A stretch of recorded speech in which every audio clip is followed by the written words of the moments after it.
umuco ni inkingi ya mwamba abanyarwanda twese ukatubera isoko tuvomaho tugasobanukirwa tudasobanya ibigwi n'amateka byaranze abakurambere bacu abitangiye u Rwanda tubona uyu munsi.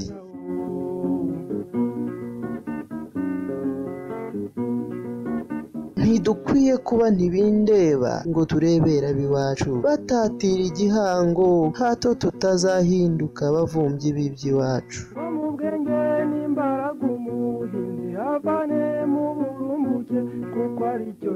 Mucyo dufatanye dusigasire umuco wacu dusome ducurure umuco w'iwacu kwimakaza indangagaciro na kirazira z'umuco nyarwanda. Umunyarwanda yaravuze ngo ubika ubwenge mu nzu imwe iherezo yashya bugahiramo. Ngiyi impamvu yanteye kugusangiza aya mateka. Abenshi bumva ntibasobanukirwe abumbatiye ubuzima bwa bamwe mu bakurambere bagiye baba imvano y'umuco w'iwacu i Rwanda. Ibirari by'insigamigani agahugu umuco akandi umuco.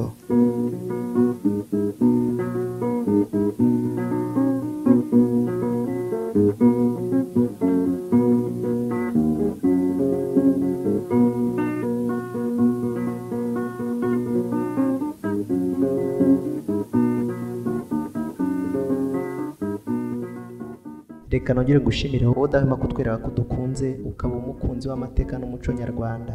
Nanone isango ni yayindi yo kubagezaho ibirari by'insigamigani. Njye ugiye kubibageza nk'uko mumaze kubimenyera ni Ismael Kayishema. Uyu munsi tugiye kuganira insigamigani ivuga ngo agenda nk'abagesera. Mu mibereho ye n'abandi mu migirire yagennye ubwe atabangamiye rubanda nk'uko bazira. Uyu mugani mu Kinyarwanda bawuca iyo babonye umuntu uvuye mu bo bari bari kumwe akanyonyomba adasezeye nibwo bavuga ngo agenda nk'abagesera. Wakomotse ku munyabugesera witwaga Muganza wiyahuye muri Cyohoha i Bugesera ahayinga mu mwaka w'1400 ubwo umwami w'i Rwanda Cyilima Rugwe yari amaze gucyura umugore wa Nsoro Bihembe witwaga Nyanguge yasagashya nyina wa Kigeli Mukobanya. Aribwo mu Rwanda bahimbye umugani ngo umwami uraguza yatsinze uwuhuguza. Ko Nsoro yahugiye mu Gisoro naho Rugwe agahora araguriza gutsinda i Bugesera. N'uburenganzira bushobotse mu mibereho ye n'abandi mu migirire yagennye ubwe. Nsoro umwami w'Ubugesera yari afite umugaragu w'umutoni we akitwa Muganza. Bukeye Rwanda rumaze gutsinda Ubugesera Muganza aracika acikira i Burundi. Ahageze bamufata nabi ajya i Karagwe. Agezeyo nabo bamufata nk'i Burundi naho arahava. Mu nzira agenda aribaza ngo ati mbigenze nte ko ninjya mu Rwanda bazanyica kuko nari umutoni wa Nsoro. Apfa kwihangana asubira i Bugesera. Ageze ahasanga umunyarwanda wahagabanye witwaga Gasigwa akoma yombi ati Nyagasani mutware w'Ubugesera nje kugukeza uzandema amaboko n'amaguru. Amahoro ku giti cy'umuntu n'uburenganzira bushobotse mu mibereho ye n'abandi. Nuko Gasigwa aramwemerera. Muganza agumya kumuhakaho kugeza igihe Gasigwa mugabiriye inka zimbye 3 z'umuriro. Maze kuzibona yongera kwibaza ati nuko ngiye guhaka ibitutsi kandi nari umugaragu w'ibwami bizamera bite? Ubwo yavugaga ko yari umugaragu wa Nsoro.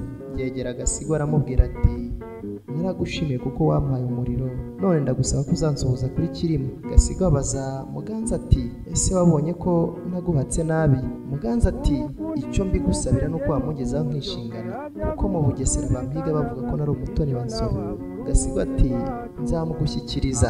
Bukeye basanga Cyilima i Kigali.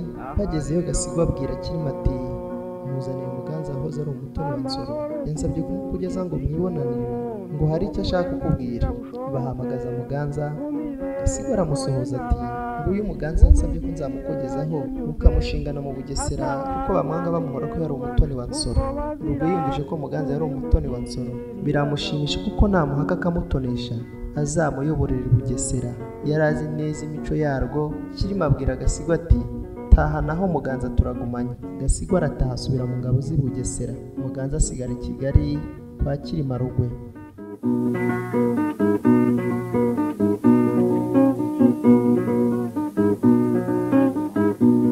amahoro ngo umuntu arahakwa ubuhake buranoga.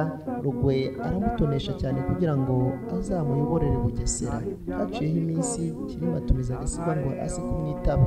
Gasigwa aza i Kigali. Rugwe ati shakira inka 100 n'imisozi ubimpere Muganza. Gasigwa ati n'ibyo gupfa ubusa nzajya kubimuha. Kirima ati gupfa ubusa bite? Gasigwa ati nuko wabinyaze insoro none ukaba bishumbushe mwene wabo.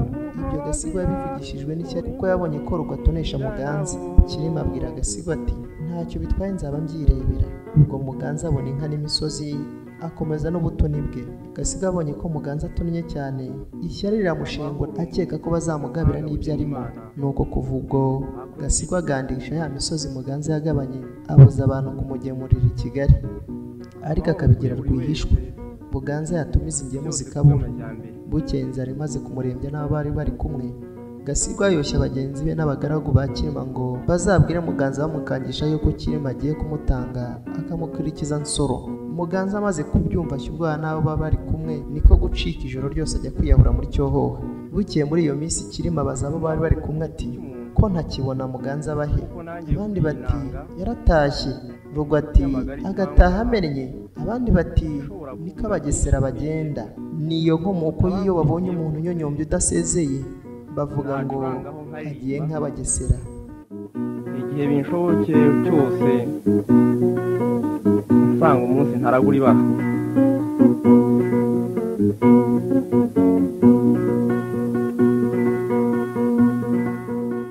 Byaturutse kuri Muganza wo bateye ubwoba akagenda adasezeye, wiyahuye muri Cyohoha, kugenda nk'Abagesera, kunyonyomba bwihishwa. Ku giti cy'umuntu n'uburenganzira bushobotse mu mibereho ye n'abandi, mu migirire yagennye ubwe atabangamiye rubanda nk'uko bazira kubimugirira nawo.